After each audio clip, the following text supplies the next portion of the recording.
noite. Deixa eu ver aqui. Pessoal, eu preciso de uma confirmação de quem está entrando aqui primeiro. Boa noite para vocês. Se vocês estão me ouvindo bem, se puder dar um joinha aí, me avisar se está tudo beleza, se está chegando um áudio bacana aí. Eu estou com o celular aqui emprestado. Vamos ver. Ah, show. Obrigado, Camila.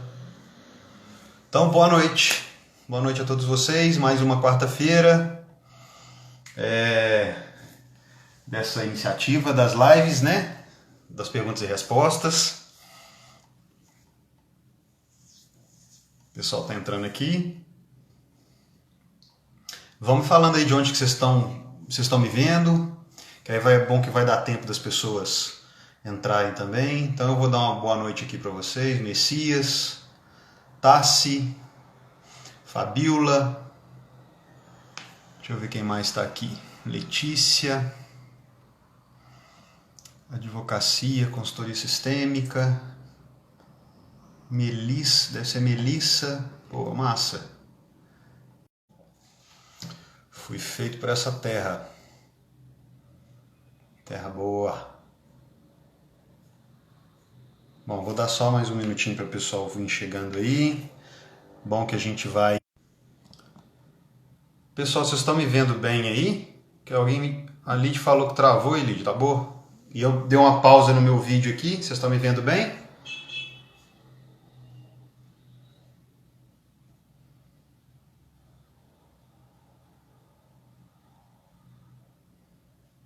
Eu acho que vocês estão me vendo bem aí, né?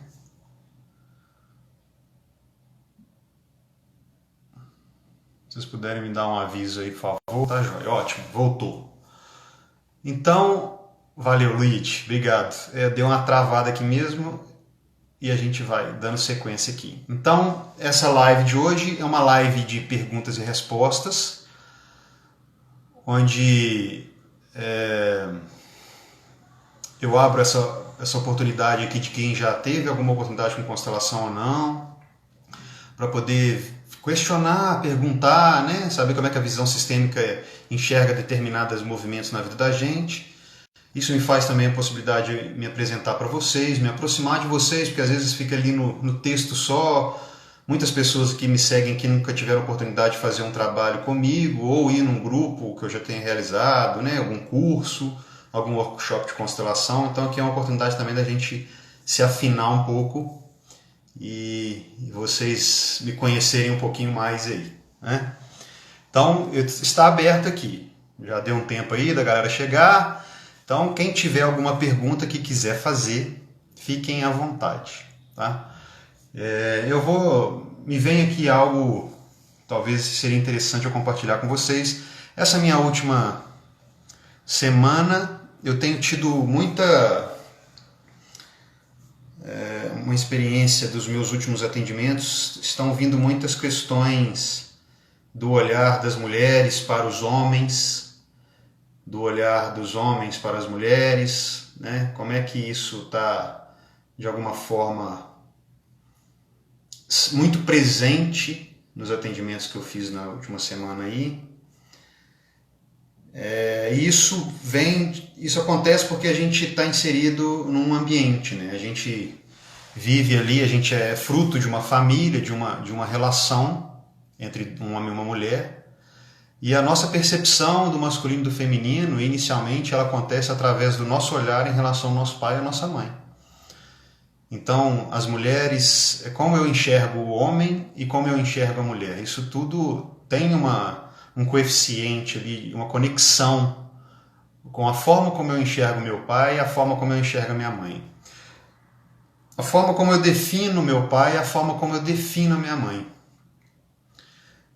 Isso pesa muito. Essa experiência que a gente tem com eles, a experiência que a gente tem deles se relacionarem também, de verem como eles se relacionam, tudo isso vai criando em nós uma visão de mundo, uma visão do que seria o homem ou a mulher, o que seria um relacionamento.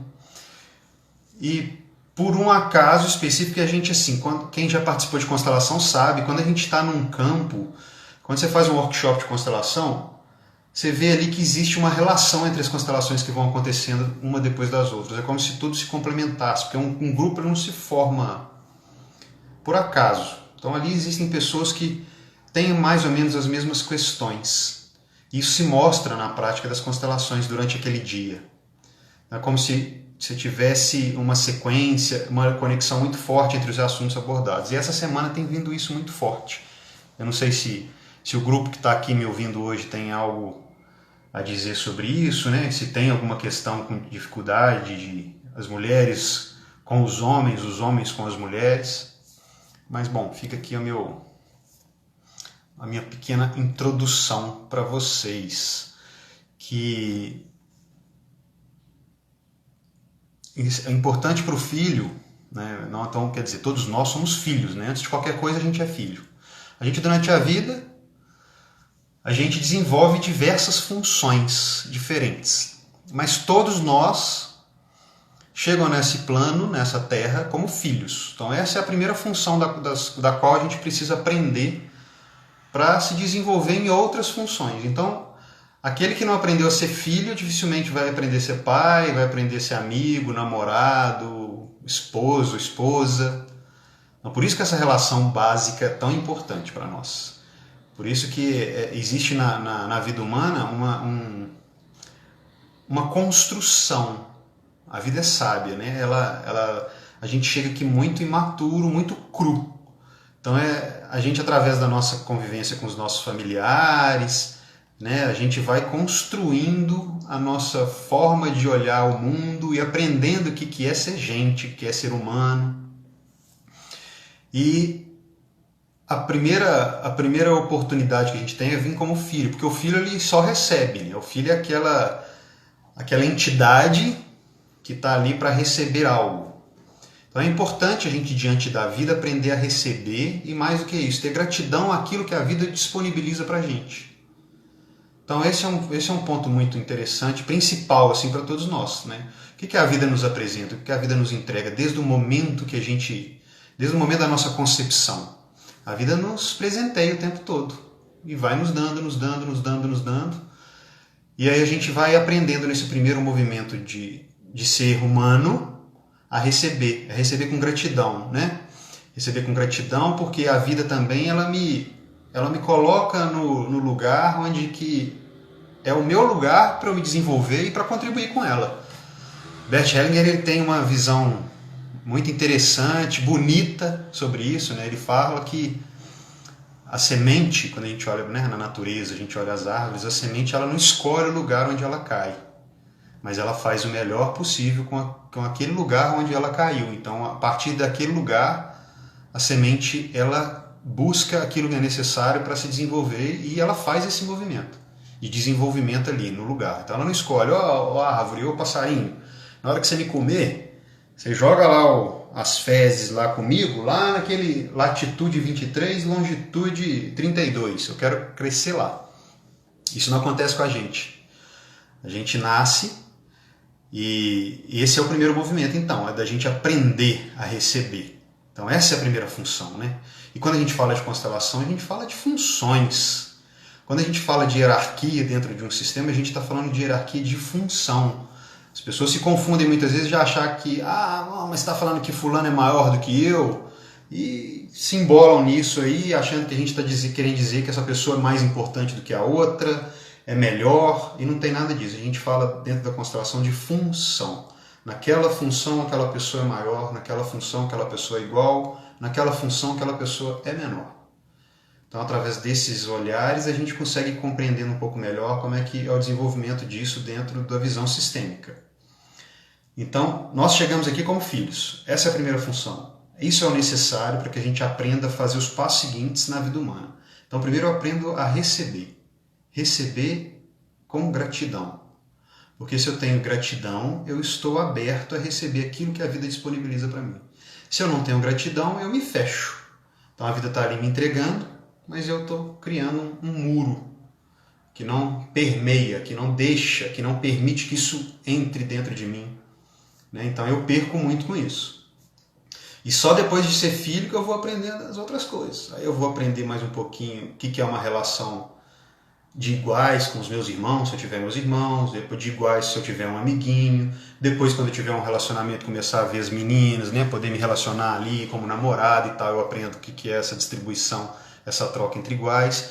E só lá na frente, se for possível, se for um dos meus destinos, se for uma escolha minha, eu sendo pai, é que eu vou ampliando o meu leque de experiência na vida humana em outras funções. Então eu também me torno um profissional, então eu vou exercer uma função diante de outras pessoas. E isso tudo que contempla a vida humana. Então, muito importante a gente, quando a gente fala de pai e mãe, a gente, né, aprender sobre essa relação primeira, que é agradecer aquilo que a gente recebeu dos nossos pais. Porque os nossos pais são os intermediários da vida. Como se eles fossem são eles que nos transmitem aquilo que a vida quer que chegue até nós. Então a vida, ela olha pra gente e diz, você se desenvolve com isso aqui e faz o seu melhor a partir disso, porque com isso aí eu cresço em consciência. E essa é a função dos nossos pais. Por isso que os nossos pais são perfeitos para nós. Porque eles nos dão a condição material, a condição espacial, a condição emocional para a gente se desenvolver. É muito bonito isso. Só que a gente às vezes se prende naquilo que a gente quer e não aquilo que a gente precisa. Então a vida vem e me coloca naquela família, com aqueles pais, com aquela condição, e se eu me fecho para isso, me nego a olhar para isso como a minha realidade, muito dificilmente eu vou conseguir me desenvolver. Eu vou me tornar uma pessoa que não agradece, na verdade, uma pessoa que rejeita. Então a vida para mim vai ser muito difícil. A vida para mim vai ser algo doloroso, vai ser algo que eu vou me posicionar diante dela como uma vítima, como alguém que não tivesse tido o olhar da vida, como se a vida tivesse errado comigo. Então, olhar para o nosso pai e para a nossa mãe, o nosso pai e a nossa mãe, eles são a escola, volto a dizer, eles são o habitat perfeito, eles são o núcleo perfeito para aquilo que nosso espírito, a gente como criação divina, precisa para evoluir e contribuir com a consciência humana. Vamos lá. Começamos. Vamos ver aqui, primeira pergunta. Deixa eu ver aqui, gente. Só um minutinho aqui que eu me perdi um pouco. Vamos lá. Ó, tem uma galera aqui, Fernanda. Aí, Fernanda. Carol. Ju. Olibense está aí também. Gente do céu, deixa eu ver as perguntas que eu perdi as perguntas. Espera aí, vamos lá. Vamos lá. Primeira pergunta aqui da Camila. É possível um casal trabalhar junto sem que um se sinta prejudicado? Cara, possível é, né? Uma das coisas mais difíceis é porque assim, a empresa é uma instituição, ela é como se fosse algo vivo. Uma empresa, ela tem uma consciência. A gente pode dizer que a empresa tem uma alma. As pessoas que fazem parte dessa empresa, elas constituem a alma dessa empresa. Então elas constituem a consciência dessa empresa. Então a consciência da empresa fosse a união da consciência de todas as pessoas que estão ali. E isso faz uma empresa ser complexa, né? E completa.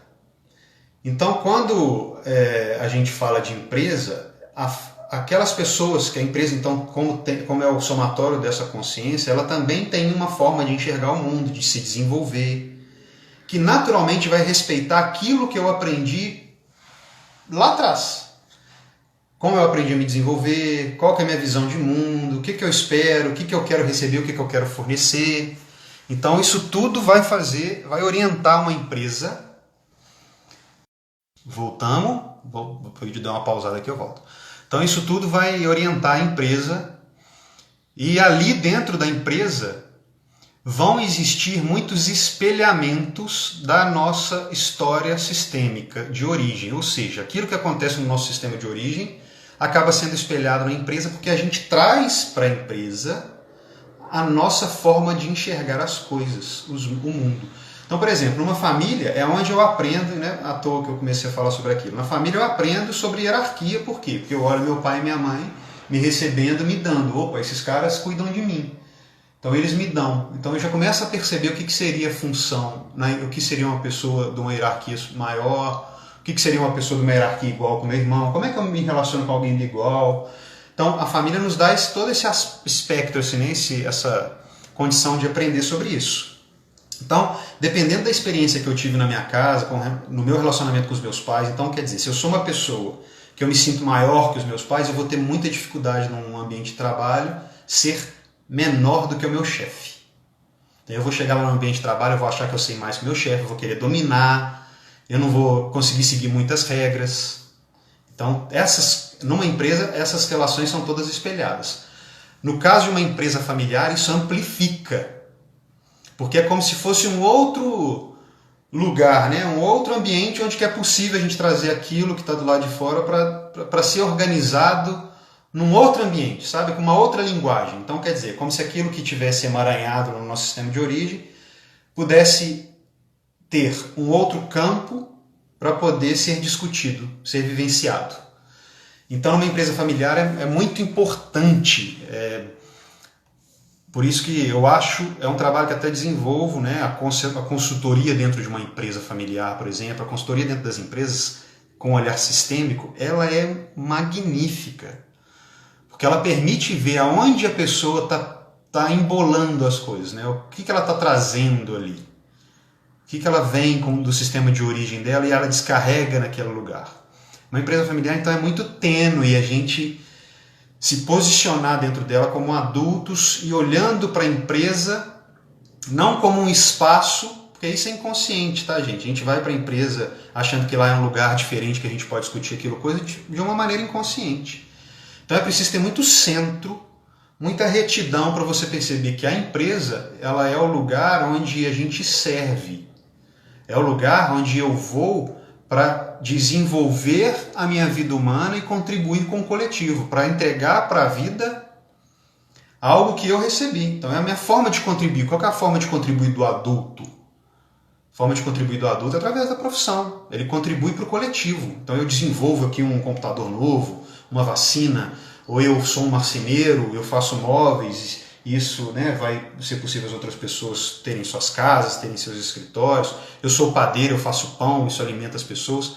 Então, como eu me desenvolvo dentro da empresa, se eu tiver muito emaranhado no meu sistema de origem, com questões lá, eu vou para a minha empresa com isso, e aí eu utilizo aquele espaço, aquela, né, vamos dizer, se a gente pode dizer, aquela faceta da vida humana para desenvolver também os meus emaranhamentos.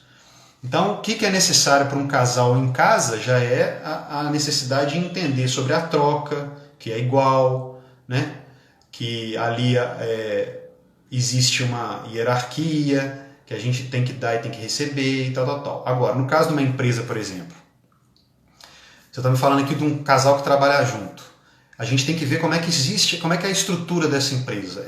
Esse casal, ele é sócio, ou a empresa era do homem ou era da mulher antes? De quem que foi o capital para abrir essa empresa? Então todas essas questões, elas são coisas que precisam ser vistas para eu poder te dar uma resposta mais específica sobre esse assunto. Porque uma empresa que é de uma pessoa antes e chega uma outra pessoa depois, então tem essa questão da hierarquia, quem chega depois está abaixo da hierarquia. E dentro da empresa, então, por exemplo, se a minha esposa tinha uma empresa, eu casei com ela me chama para trabalhar com ela, eu entro na empresa e eu estou abaixo na hierarquia dentro da empresa.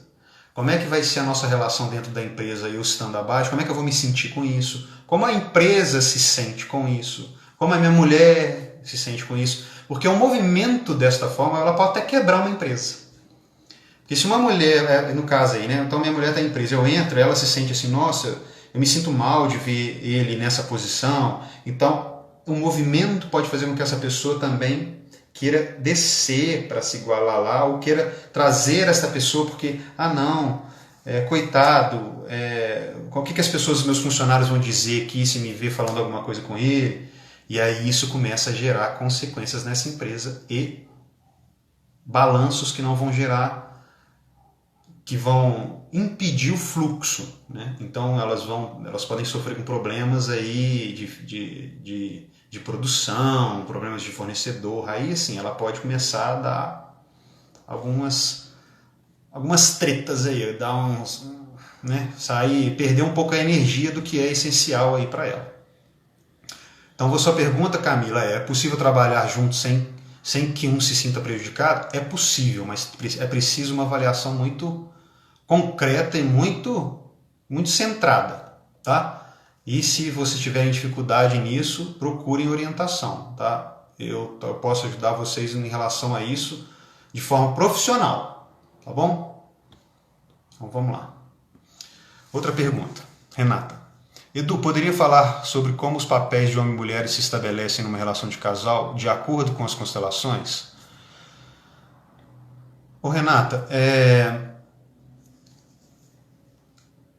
quando a gente fala de casal, a gente fala de algo que o casal é o ponto de partida para a manifestação de uma vida. Então uma vida só é manifestada através da união entre um homem e uma mulher. Então isso é o essencial de um casal. O homem se afina com a mulher, buscando nela algo que lhe falta, porque é homem, então ele já sente uma atração por essa mulher, que norteia e pode gerar esse balanço necessário para a criação de uma vida, né? E a mulher é a mesma coisa. Para tudo no universo, essa é uma lei hermética, tá? Tudo no universo é necessário. Para algo que seja criado, algo novo seja criado no universo, é necessário que as duas energias, masculina e feminina, elas estejam presentes. Se não existe uma dessas energias no universo, em qualquer coisa que seja numa pessoa, seja num livro, seja num carro, seja num apartamento. Então, quando a gente olha qualquer coisa que é manifestada no mundo, é possível você perceber ali, se você tiver uma visão aguçada para isso, simbólica, você consegue perceber qual que é a energia masculina e a feminina manifestada naquele objeto, naquela empresa, naquele produto. É possível. Então, homem e mulher, eles têm no casal, no relacionamento, a oportunidade de trocar de forma igual, para criar um balanço, um equilíbrio entre essas forças, para que isso gere qualquer outra coisa. Então, por exemplo, casais que prosperam. O que significa casais que prosperam? Você olha qualquer casal, o casal está indo bem pra caramba, está prosperando, olha que legal. É porque ali eles arranjaram uma forma, que é única para cada casal, tá? De criarem um balanço entre eles. Então, quer dizer, quando a gente fala disso, é um casal bacana e o casal realmente está legal, não é só uma fachada. Ali eles conseguiram, entre a alma deles, perceber o que um tem para desenvolver o casal, o que o outro tem, e se respeitam nisso. Então é como se eles se encaixassem as capacidades ali. E quando essas capacidades se encaixam, aquilo toma força. Então, se a gente for falar especificamente do homem e da mulher dentro de um casamento, a gente começa por exemplo, eu não sei se é isso que você está perguntando, né? Qual que seria a função de uma mulher, qual que seria a função de um homem dentro de um casal, dentro de uma família, por exemplo. A mulher, ela traz empiricamente a força feminina. O homem empiricamente traz a força masculina. Então, por si só, se estes dois estiverem bem centrados nessa força, eles têm esta força para disponibilizar para esse casal. Então a mulher vai trazer o quê? As questões do mundo interno, tudo que é o obscuro, tudo que é a sombra, tudo que são os movimentos internos de emoção, sentimento, o acolhimento, o cuidado, né? Esse cuidado de conduzir ali com carinho e tudo mais, isso tudo está conectado com a energia feminina. E que a mulher pode trazer, se bem desenvolvida, se for uma mulher que tem um caminho aberto com a própria mãe, ela tem isso muito desenvolvido nela e como mulher ainda isso fica mais amplificado. Então ela tem esse papel, a mulher. Né? A mulher é aquela que trabalha... Você imagina uma tribo. Antigamente, como é que as tribos funcionavam? Né? Os homens iam para a caça e as mulheres ali, se você vê a estrutura de uma tribo, ela é, né, redonda, né? As mulheres cuidando das crianças, os homens indo... colher aquilo que é necessário para a provisão daquilo que está internamente. Que se a gente olhar de uma forma ampla, os dois trabalhos são trabalhos maravilhosos, não tem diferença de peso entre as duas coisas. Se você começar a pensar nisso como machismo e feminismo, você vai entrar numa roda infinita, não vai conseguir sair disso. O importante é perceber que cada um dos gêneros, no caso para a formação dessa família, geração de uma vida, é importante de forma igualitária. Independente de como isso se desenvolve dentro da família. Né? Porque tem muitos casais que eles se ajustam num balanço onde que a mulher tem...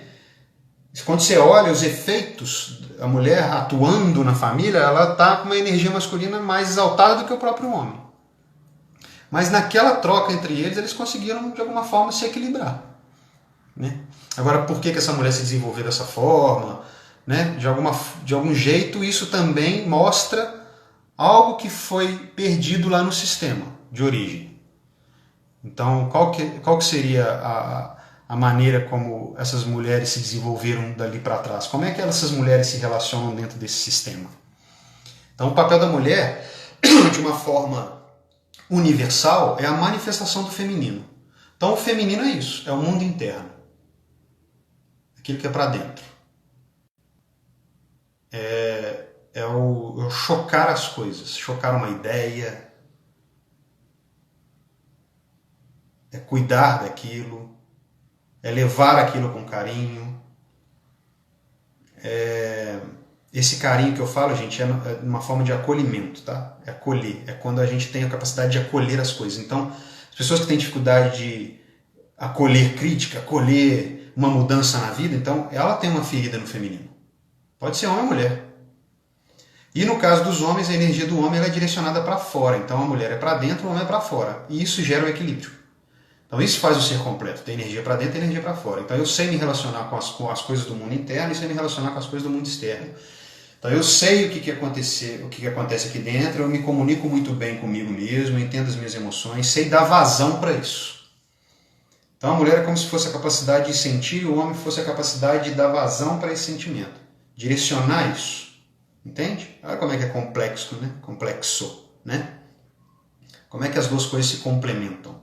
Então a mulher é mundo interno, o homem é mundo externo. Então a mãe, por exemplo, é o que ensina o filho a amar, a sentir, a se emocionar, a se conectar, a cuidar, a receber. Né? Então a gente fala de constelação, a gente fala de troca, né? Dá e recebe. Então a energia feminina está conectada com o receber na troca. E a energia masculina é o contrário. É a energia do dar na troca, é a energia de agir, de colocar as coisas em movimento, da aventura, da guerra, do desenvolvimento para o exterior, para colocar no plano material, para tirar isso de um plano etéreo e trazer para a matéria. Então, homem e mulher, o pai vai ensinar sobre as questões do mundo. O pai empurra a criança para fora.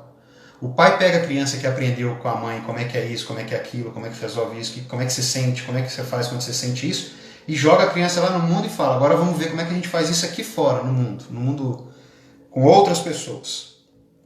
Eu gosto de fazer uma analogia que eu acho legal pra caramba. Quando você põe uma criança para aprender a andar de bicicleta, ela tá caminhando, né? Aí o pai pega, coloca a rodinha e tá com o menino na pracinha. De repente o pai solta as rodinhas e empurra a criança vai e cai.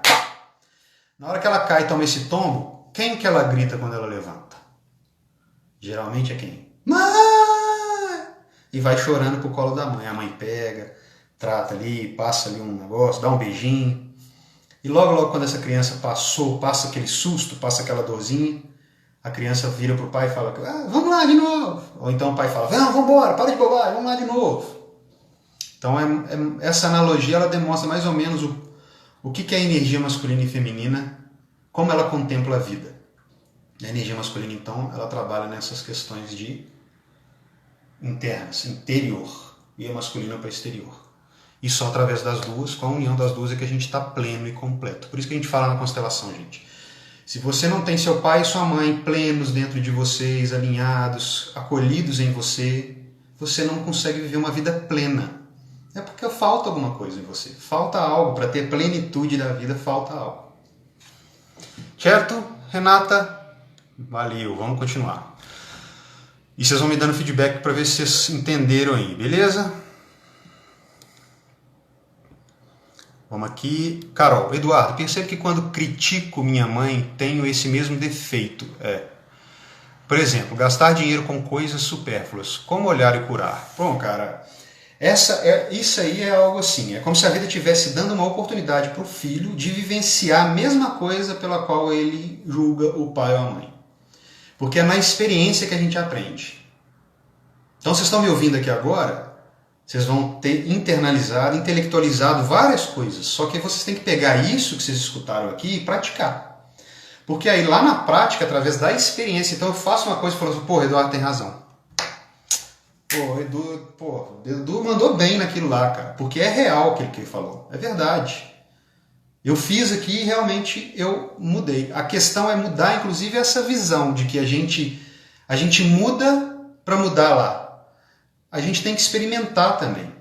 Porque muitas das nossas formas de agir no mundo, elas são mecânicas. São processos que a gente elaborou durante a nossa vida e que se tornaram mecânicos. Então tem gente que aprendeu a reclamar. Tem gente que aprendeu a ser otimista. Tem gente que aprendeu a chorar, tem gente que aprendeu a pedir, tem gente que aprendeu a julgar, tem gente que aprendeu... Então, de tanto fazer uma coisa, a gente transforma esse processo em algo mecânico, porque a mente humana ela funciona assim. Ninguém que está me ouvindo aqui fica pensando na hora de escovar o dente, lá, vou escovar o meu terceiro molar, fazendo movimentos a 13 graus. Mas quando a gente começa a aprender a escovar, você tá perdido ali, neném, né? Escova até o olho, mas não escova o dente. Mesma coisa quando a gente vai aprender a dirigir carro. Você senta no carro, você fala, pô, não tem jeito não, isso aqui é uma nave espacial. Tem um espelho aqui, um espelho aqui, um espelho aqui, embreagem, solta devagar a embreagem, aperta o freio, tem que ter uma sensibilidade no pé, tem que aprender quanto que eu tenho que apertar um acelerador, quanto não, tem que dar seta, ligar limpador de para-brisa, farol, nossa, peraí, não vou conseguir. Só que com o tempo, o automatizar, né, o automatismo das coisas vão transformando aquilo num hábito mecânico. Então, muitas vezes a gente tem só uma mecânica, por isso que é importante praticar. Então, por que um filho repete tudo aquilo que ele critica nos pais? Porque é a forma como ele enxerga o pai. Então, ele só vai ter disponível nele aquilo que ele enxerga nos pais. Não tem jeito de ter diferente. Então, se eu enxergo meu pai uma supérflua, eu vou ser supérfluo, que é a única forma, é a única coisa que eu enxergo. Se eu olho para minha mãe e vejo fraqueza, eu vou desenvolver dentro de mim fraqueza. Se eu olho para minha mãe e vejo força, eu vou desenvolver força, porque eu libero esta manifestação dela fluir dentro de mim. Né? E a vida perfeita do jeito que ainda dá essa oportunidade através disso. Você vivencia para te ajudar a parar de julgar essa pessoa. Você vai ver igual, que aí lá você vai ver, porque isso acontece muito com mulheres que têm filhos, por exemplo, ou homens que têm filhos. Quando você tem ali o seu filho na sua frente, o que começa a acontecer? Você começa a se relacionar novamente com seus pais, porque você fala, pô, agora eu consigo entender que meu pai fazia aquilo. Agora que eu estou começando a perceber por que ele fazia isso. Nossa, como é difícil ser pai e ser mãe. Pô, demanda, né? Nossa, como um filho demanda da gente, como um filho tem que receber da gente, né? A gente não está aguentando mais, mas tem que acordar de madrugada para dar mamadeira pro bicho, senão ele morre. Nossa, e fica destruído, vai trabalhar destruído. Pô, então realmente, meus pais me deram também. Então isso também é um caminho de abertura, de reconexão com os nossos pais. Então isso é que é importante para nós. Existe um movimento talvez de negação dentro da gente, mas também, se eu percebo que existe essa negação, o movimento seguinte é um movimento de reconexão. Então eu tenho que... Existe hoje em dia um papo de criança interior, que hoje eu já estou achando... Era um trabalho que eu achava legal, mas eu acho que quando as coisas começam a se massificar muito, elas perdem um pouco o sentido. E esse é um dos trabalhos que eu acho que está perdendo um pouco o sentido. Porque não vai sendo levado muito a sério. Então a gente fica tão focado na criança interior, criança doente, criança ferida, e esquece de olhar para o adulto. E o adulto? E eu, adulto? Se eu estou olhando só para minha criança, cadê eu olhar para o meu? Peraí, agora eu sou adulto. Eu já posso me relacionar com a minha mãe de outra forma. Será que o que eu estou sentindo ainda é uma defesa infantil, algo? Então peraí, cara, eu preciso mudar alguma coisa na prática da minha relação com essa pessoa. Na prática da minha relação com a minha mãe, eu tenho que mudar algo.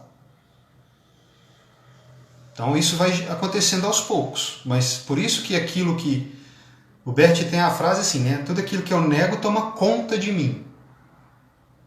É isso que você está falando aqui agora. Então tudo aquilo que eu nego, então eu olho para os meus pais e nego. Ah não, isso é feio neles.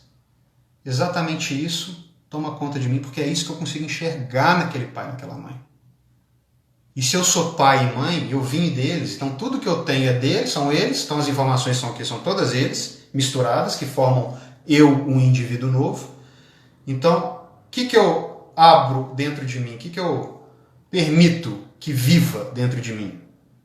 A minha mãe maravilhosa, que cuidou de mim, que é uma guerreira, que levantou de noite para me dar uma madeira, não sei o quê? Ou a mãe que pega o dinheiro dela e faz o que ela quiser com esse dinheiro?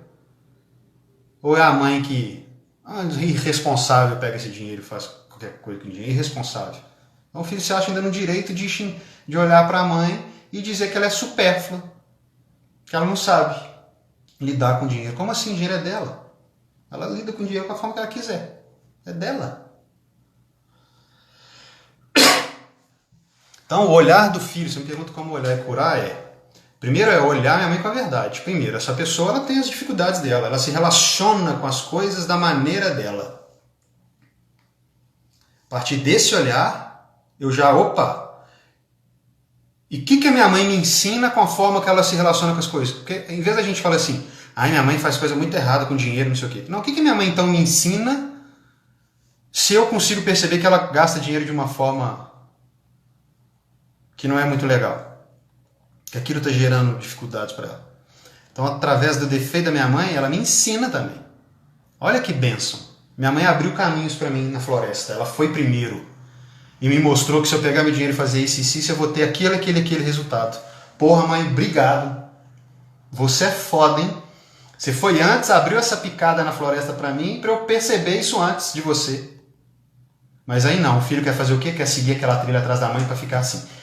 Você erra, hein? Aí tá lá, no mesmo caminho que ela tá trilhando. A mãe tá na frente assim, com o facão na floresta. Tchá, tchá, tchá.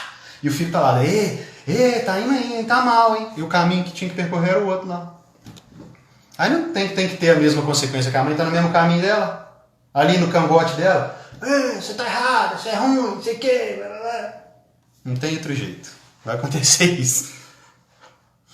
Show, Carol. Vamos continuando aqui.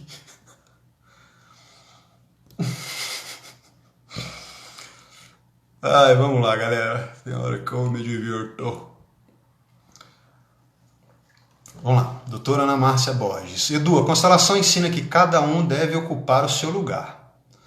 Sou casada com um homem que tem um filho no primeiro casamento. Esse adolescente não tem... preciso do resto aí da pergunta. Vem com o resto da pergunta aí, que eu vou passar para outra aqui e a gente volta na sua, beleza? Quem que é a doutora? Cadê ela aqui? Ana Márcia, por favor, tá? Eu vou responder uma agora e depois a gente volta. Valéria. Legal essa pergunta sua aqui, Valéria. Quando a pessoa nasce em uma data e é registrada em outra do próximo mês? Olha, geralmente, isso indica, Valéria, essas coisas assim a gente costuma ver no campo, são com a prática na constelação a gente começa a perceber essas nuances da vida, né? Essas formas que a vida apresenta, porque a vida não é um acaso, gente. A vida é uma sincronia perfeita, tão perfeita que é incognoscível para o homem. A gente não consegue perceber a matemática e a maravilha que é a vida nesse sentido de conexão e de sabedoria. Para nós é assim, é só algo que a gente tem que internet, voltei. A vida não se desenvolve pelo acaso. É sempre uma conexão perfeita. Aquelas duas peças do quebra-cabeça que estão, às vezes, viajando milhares de quilômetros, anos, eras, e de repente se encaixam para desenvolver aquilo. Porque é uma sequência de acontecimentos que vão gerando acontecimentos. Então nada na vida acontece por acaso, nada. Por isso que a gente fala de autorresponsabilidade. Autorresponsabilidade é tudo que acontece na minha vida, é geração de algum movimento que eu executo, consciente ou não. Eu tenho consciência, eu vou lá, faço e eu tenho a consequência. Ou às vezes eu também estou fazendo coisas que eu nem percebo, está automatizada. Você lembra que eu falei agora há pouco? Mecanizada, eu nem vejo o que eu estou fazendo, mas eu estou fazendo algo. E isso gera as consequências. Numa constelação a gente percebe que a pergunta sua, quando a pessoa nasce em uma data e é registrada em outra do próximo mês, geralmente indica que essa criança está querendo mostrar que existe uma outra pessoa excluída neste sistema. É como se ela fosse ocupar a data de nascimento de uma outra pessoa. Então, às vezes existe alguém no sistema de vocês, pode ter sido uma criança, e essa criança pode ser uma criança. Isso aí pode ter atingido gerações passadas, não necessariamente você vai ter conhecido fisicamente essa pessoa, mas pode ser uma história antiga do seu sistema que está querendo mostrar uma criança que nasceu numa data. Porque antigamente, ou até hoje isso é comum, mas antigamente era muito mais. Filhos fora do casamento eram filhos, os bastardos, eles não eram reconhecidos. Então eles eram os excluídos. Então talvez isso mostre uma criança, mas pode ser um aborto, pode ser uma criança que foi extraconjugal, entende? Estou te respondendo em cima do que você está me dizendo aqui, sobre aquilo que a experiência da constelação nos permite ver. Mas o mais importante do que isso é saber se essa pessoa tem algo, se isso existe algo que prejudica ela ou não, e se o que ela tem de prejuízo está conectado com isso ou não, porque senão vira uma informação julgada ao vento aqui que não tem tanta relevância assim. Vamos lá. Continuando. Tem uma galera aqui, ó. Ângela, Lara. Ô, galera, bom te ver vocês aqui. Mariane, Fá, Laís. Legal, bem-vindos, viu? Vocês estão chegando aí. Quem está chegando agora, essa é uma live perguntas e respostas. Então, se você tem alguma pergunta, vocês, por favor, mandem aqui para mim. Porque aí a pergunta de um é a pergunta de outro, é a dúvida do outro. Tá? Então a gente tem aqui a oportunidade de... Vocês me ajudam porque eu vou reciclando meu conhecimento, eu vou lembrando. E com isso eu posso também me desenvolver, tá? Junto com vocês aqui. Vamos lá. A Ana Márcia voltou com o final da pergunta aqui. Então vamos lá na pergunta dela lá atrás. A constelação, então vamos lá. A constelação ensina que cada um deve ocupar o seu lugar. Sou casada com um homem que tem um filho do primeiro casamento. Esse adolescente não tem respeito, que eu vi ela falando aqui. Respeito por nada. Não respeita a mãe e o pai. Ela não tem limite. Difícil demais conviver com ele, mas meu lugar não é educá-lo. Como devo olhar para isso e agir de forma correta para contribuir com todas? Olhando para a mãe dessa criança. Você não dá o lugar para essa mulher, você não respeita essa mulher. Então você vai ter que ir agora internamente, depois da live, em qualquer momento, e olhar, perceber como é a sua visão em relação a essa mulher. Porque essa mulher, ela tem precedência em relação a você. Inclusive essa criança. Então, se você não não sabe desse seu lugar, você fala de posição, né? Cada um tem o seu lugar. O seu lugar diante da mãe dessa criança e dessa criança é vir depois. Então, de que forma que você se coloca diante delas? Eu já vejo um pontinho de arrogância de achar que pode educá-la, né? Mas eu já vi que você já sacou que meu lugar não é educá-la. Não é mesmo. O seu lugar é permitir que essa criança tenha a relação que ela quiser com o pai dela, que é o seu atual marido, e com a mãe dela. Mas é muito importante que você olhe para a forma que você vê a mãe dessa criança. Qual é o lugar que você dá para essa mulher que veio antes de você? E se você for muito profundo nisso, aqui só entre nós baixinho, você vai ver que tem uma ligação com a forma que você se relaciona com a sua mãe. Fica a dica, hein? Show? E eu vou te agradecer muito por essa pergunta, porque eu tenho certeza que tem muita gente que está aqui, que tem relacionamento e que olha para as ex dos relacionamentos de uma forma deturpada. Então eu estou usando a sua pergunta como uma oportunidade para ensinar as outras pessoas, viu, Ana Márcia? Então, se eu brinquei aqui, eu estou brincando, é porque eu tento levar isso da forma mais leve possível para vocês. E a forma que eu me expresso é essa. Brincando e tal. Mas eu agradeço você por isso. E em respeito a você e a sua história e todos que estão aqui, ela é uma oportunidade perfeita para a gente falar sobre esse assunto. Obrigado. Com todo respeito.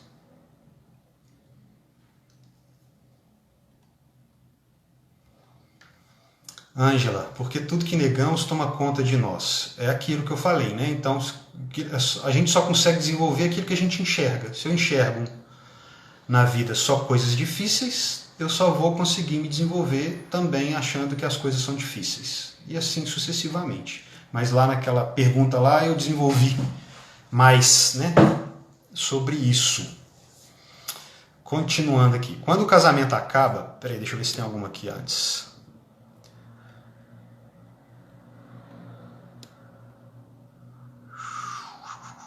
Bom, Vivi, sentir azia e queimação de um dia para o outro do nada pode ser devido a quê? Cara, isso é muito devido a algo que você pode ser... Isso aí a gente tem que sempre... Pô, até uma infinidade de coisas que pode ser, mas o que eu posso dizer é, olha para trás para o dia anterior e veja se algo lá foi difícil para você digerir. Ou existe alguma condição na sua vida atual que está sendo difícil de você digerir, que provoca em você uma dificuldade, um medo. Entende? Mas tem que ser uma visão mais global. A sua pergunta, Vivi, ela é difícil da gente responder assim muito concretamente, dar um direcionamento assim, porque, poxa, pode ser tanta coisa que a gente precisaria de uma investigação. E eu não sei se essa queimação em azia acontece um pouquinho ali e tal, pode ser essa coisa, né, no dia a dia, algo difícil de você engolir, entende? Então é algo que você não quer engolir, que você quer rejeitar. O estômago ele tem uma conexão muito com essa questão da gente digerir as coisas, né? Então talvez você tenha engolido algo que está queimando você por dentro, está te deixando com raiva, que é difícil você integrar, sabe? Talvez isso te dê alguma luz aí, mas é preciso uma investigação um pouco mais aprofundada. Aninha, beijo pra você, cara. Deixa eu continuar aqui, galera. Vamos lá, Áurea. Quando o casamento acaba, a pessoa já não se vê mais ali e não consegue... Quando o casamento acaba, a pessoa já não se vê mais ali e não consegue sair por algo complexo que envolve divisão de bens. Aí a pessoa não tem ação de sair.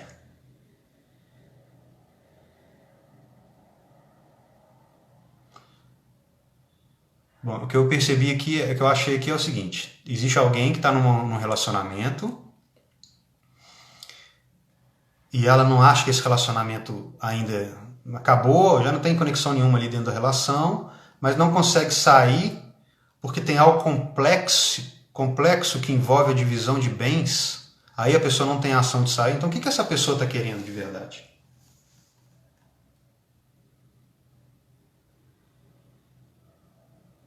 A pessoa não tem a ação de sair porque ela está ganhando algo com isso. Não consegue sair. Focar nisso aí, pensar nisso. O que eu ganho permanecendo nessa relação? Você já disse aqui que bens, né? Então por isso que não tem ação. A ação é ficar para ganhar bens.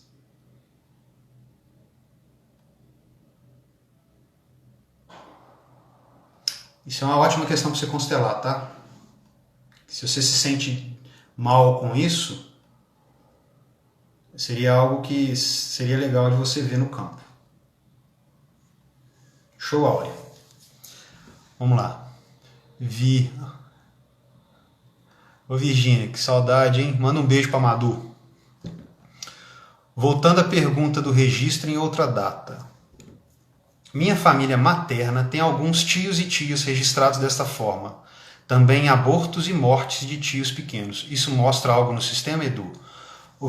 Virgínia, provavelmente sim. É aquilo que eu estava dizendo, né? Talvez essas datas sejam uma forma de apresentar alguém para o sistema, sabe? E aí quando a gente tem algo assim, né? Porque a gente fala de morte, fala de aborto no sistema, muitas pessoas têm um pouco de receio desses assuntos e tudo mais, e é compreensível, porque a gente não fala muito sobre isso, né? A gente não é educado nesse tipo de assunto. A morte é um tabu, né? Como se não existisse. Não vamos falar de morte não, porque não existe, né? Quase não acontece, né? Não acontece até. Então fica essa coisa assim, ó, despreparo a gente. As dificuldades humanas são por falta de preparo. Então tudo que a gente tem dificuldade é porque a gente não se preparou para aquilo, não passou por aquilo, não vivenciou uma experiência parecida. Então vai naturalmente ser uma dificuldade para nós. Mas o que você traz aqui muitas vezes o sistema, muitos mortos são excluídos num sistema. Principalmente se essas mortes elas estão vinculadas a algo que é difícil de se olhar se a gente trazer a moral. Algo que é moralmente difícil de a gente aceitar. O que eu quero dizer com isso? Então, por exemplo, os suicidas são pessoas que geralmente são excluídas num sistema. Porque as pessoas têm um pouco de receio de olhar para isso, sabe? É como se fosse algo vergonhoso aquilo acontecer. Inclusive mortes vergonhosas. Então, por exemplo, se existe um aborto, as pessoas podem ficar um pouco assim, foi um aborto provocado. Então as pessoas não conversam, não falam sobre isso. Então essas situações fazem com que pessoas que fizeram parte desse sistema começam a ser deslocadas, colocadas à margem. E aí elas se tornam excluídas. Como um sistema não permite exclusão, o sistema vai querer mostrar essa pessoa de alguma maneira.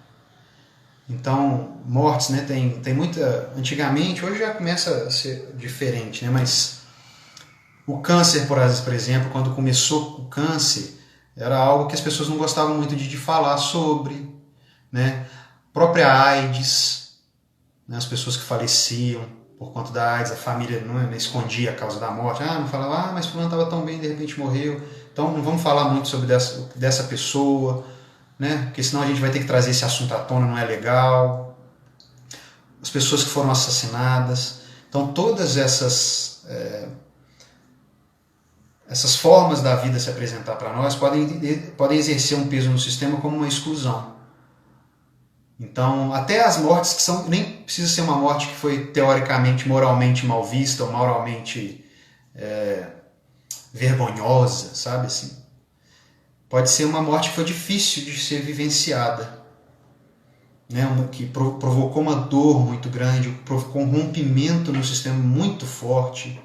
Então um arrimo de família faleceu, isso quebrou uma família, separou todo mundo. Ou então foi uma morte muito trágica. Então essas situações, esses traumas, né?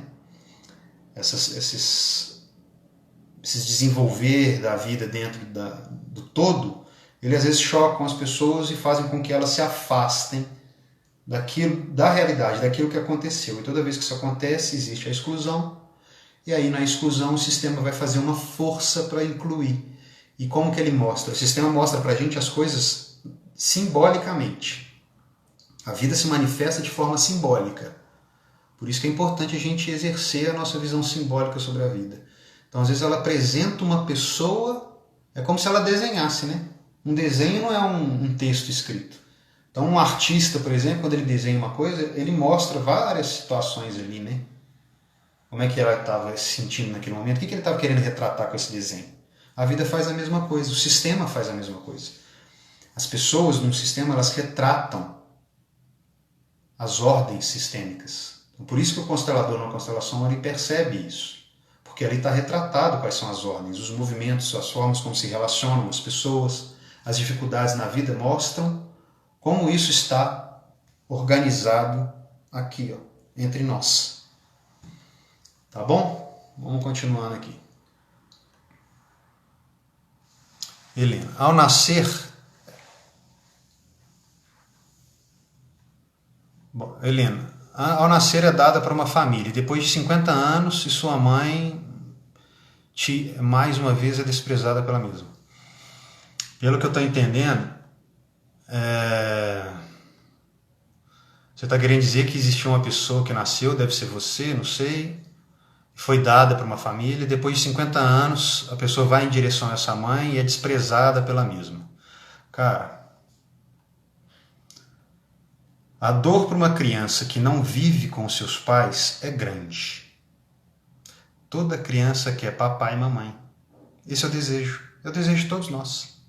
Todos nós que estamos aqui agora. Vocês que estão todos me ouvindo aqui. O desejo de vocês é ter papai e mamãe. Lá atrás foi esse. E continua sendo esse enquanto vocês se colocam numa posição de que ele não me deu, ele não fez, ele foi mal, ele me mandou embora, ele não faz isso para mim.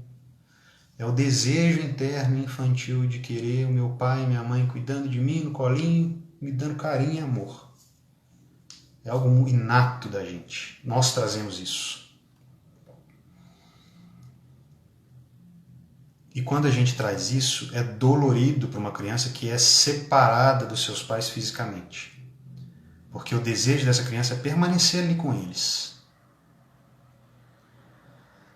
Então, nesse desejo de permanecer ali com eles, a criança não tem muita condição de perceber a motivação daquilo. Não consegue ver de forma mais ampla o movimento que foi feito.